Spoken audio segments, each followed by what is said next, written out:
let their Zerglings die because, oh, it's just a Zergling so cheap, I can just make more of them. No, that's not really the thought process you want to have.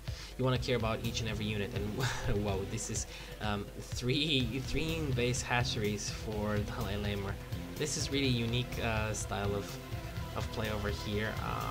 A lot of in-base hatcheries to help, you know, this is really smart in the long run because you don't want to care about, you know, having your APM put into all those larva injections onto all your hatcheries, you know, having that extra care in the world, you know. Yeah, I gotta inject. You just have all these extra hatcheries producing larvae for free, and you know they're gonna be there. So I like that. But here we have the Protoss player moving across the map towards this center expansion over here, and the storms are gonna matter so much in this fight right here. Nice storms, also damaging his units, but so many Mutalisks are so low on HP. Let's see if the Protoss player can actually do something about this. He needs to morph in a few additional High Templar to just 1-2 storms will take out all those Mutalisks. And let's see, I don't see any High Templar being warped in right now. He needs just a few more High Templar, and I do have to say that the Zerg player's macro is really kicking in right now. Ultralisk already out, so yeah, but no Kidness Plating upgrade yet. I'm curious to see though how many upgrades does he have on his armor. Yep, he has 2, so soon enough I suspect the upgrade for the Ultralisk armor is going to be on the way, and those Ultras do really great against Stalkers and Zealots and High Templar. I mean, Sonic Storm doesn't even scratch an Ultralisk, so let's see if the Protoss player is going to manage to hang on over here. He should try just putting those storms out and then recycling those Templar into Archons, but let's see what he's going to be doing right now. He has to be very careful because the Protoss player can just, I mean, oops, my bad.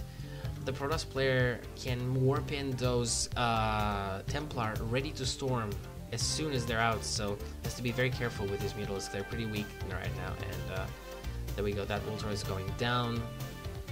And these Mutas are trying to pick off what they can here. There we go, a storm, but those storms not really. A little bit spam over there, I would say, from the Protoss. And I do have to say that the Zerg player is really on 5 bases right now, and his natural isn't even mined out. But I mean, I have to say, really beautiful macro from the Zerg player. Really nice expanding. Fast expanding, I mean really fast. He's got control of the map, and we can see the Protoss player just really hanging on for dear life right now. He's just trying to take what the Zerg player is just throwing at him, and he's throwing so much, and indeed many cannons. And the Zerg needs to find a way around these cannons. It's really what he needs to do. He should just try a little bit more harassment over here, maybe down here at this natural. Still a lot of cannons though, they do a lot of damage, and not really something you want to be messing around with. But let's see what the Protoss decides to do. I mean, he has to, at one point, just gonna take a look at the supply over here and at the army cavalry. So the Zerg player is really maxed right now. He's gonna decide to attack, I bet. There we go. He's gonna try going for these cannons, even though he's gonna lose some Mutalisk in the process. Gonna take down 2 cannons over here, plus the rocks, and then he's gonna move in for the kill on this natural, taking down a lot of probes and all the cannons on this side. But let's see if the Protoss is actually gonna try a counterattack. Now, this expansion over here is pretty much mined out, except some gas on this. So, yep, there we go. This is getting taken out. I think that all these probes are actually gonna die. I don't see the Protoss actually morphing in, warping in any units here. There we go, a few units in here. But that Ultralisk seems pretty pissed, even so. And quite a lot of units, dying over there.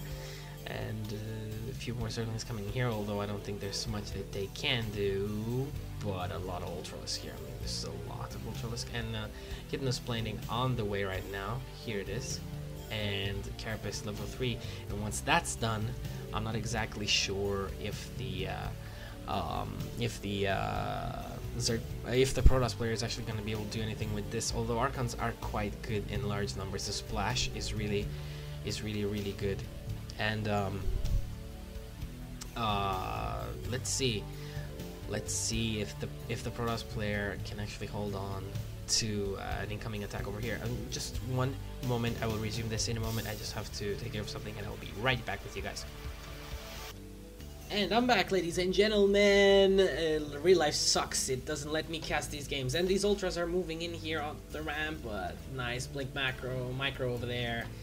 And this ultralisk is not going to do any damage. Look at it, look at it. It's just being made into a fool, into a joke. But we have Broodlords. Yes, we do. So Broodlords, a lot of ultralisk, and these are the perfect units to be demolishing down these cannons. Look at how fast those cannons are going down. And these Broodlords have the range they need to stay out of damage range, out of harm's way from all these cannons. And look at all this damage being dealt by these Broodlords. And I don't know if the Protoss player can actually do anything. He's trying to move in right now, but there are these ultras here, and there should be more though. Some Zerglings, a few storms on the way, but those storms are really not going to do anything against Broodlords because Broodlords have so much HP. Look at that, 225 HP. Gotta be careful with those stalkers. Those stalkers are sniping the Broodlords really fast. And there we go. We have the Ultras trying to pile the road down over here, and more Broodlords on the way. While DalaiLamer doesn't even have, it's like 26 minutes into the game, and he doesn't even have speed for his overlords. Now this is quite interesting. And 3 more Broodlords and 2 more Ultras on the way for the Zerg player. And if the Zerg manages, oh, then that's a lot of units coming in here right now. Let's see if it's gonna be enough. If the Zerg actually manages to take care of this over here, I don't think that the Protoss is actually gonna be able to do anything about it because the macro from the Zerg is so incredible right now. But this expansion might go down, although those Broodlords are doing quite a lot of damage over here. And oops, but the and those Archons do such sick damage, excuse me. And these Zerglings are really not the way to go right now because the Archons are just gonna one-shot them. Look at that AoE, look at the Archons doing the damage over here. The Stalkers are gonna go down though. Let's see if the Stalkers do go down. There we go. Almost down, and the Archons go down as well. And I do have to say that the Zerg player, Zergs something. The Protoss doesn't really look good right now because the macro is insane and unit production is also insane. And the Protoss has mostly mined out his. There we go. GG comes, and what can I say? Really nice macro from DalaiLamer, I have to say. And don't be fooled by these excess minerals over here. The gas is very low, and he's producing everything he can, except, I mean, he's throwing some Zerglings in there when he's produced everything that he can with the gas, like Ultras, like Broodlords, stuff like that. And we see a lot of Zerglings actually moving in here right now. And if I'm to look at his supply, he's on 194. So beautiful macro from DalaiLamer. I have to seriously state that I haven't seen. I mean, except Hydra lately, maybe Demaga, but Demaga isn't really so much about the perfect macro, but the flanking, the control of the units. But really beautiful macro from DalaiLamer in this game. And what can I say? Totally, the Protoss player did a good game, did a competent game, got the storms, got a nice unit composition. Those Archons, I can't really blame it on him. But once you let a Zerg just completely take you over like that, you're basically looking for it. You're basically looking to get a beating, because you cannot possibly outproduce the Zerg player. The Zerg player, I mean, just take a look at this. 1, 2, 3 peripheral hatcheries, 4 with the natural, and then another 4 over here. That's 8 hatcheries. That is like insane amount of larva production. You cannot withstand that. And if you don't outmine the Zerg, then the Zerg is going to beat you straight up. It's just going to be throwing units at you, and you're not going to be able to do anything. MaNa doing a good game. This was a macro game for both players, but what can I say really? The Zerg will always have an upper hand if you let him get the extra bases he needs. Basically, that's what it's all about when you play Zerg. Really nice transitioning to tier 3 from DalaiLamer. I didn't even feel the transition. It was so smooth, and everything seemed to just be flowing.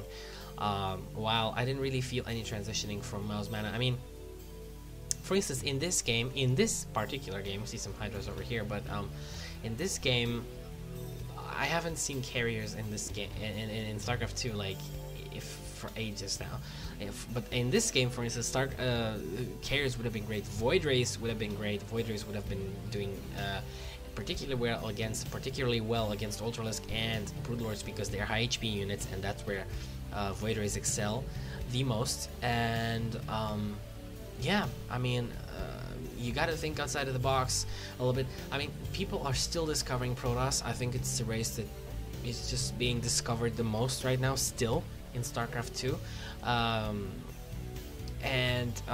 It's really about how you transition. This is so addictive and so attractive. I mean, the warp gate technology, you want to stick with this, you want to get a few Colossus or something, but you don't really want to go into Stargate, into stuff like massing Void Rays or carriers or getting a mothership or something like that, things that we see Huck do, for instance.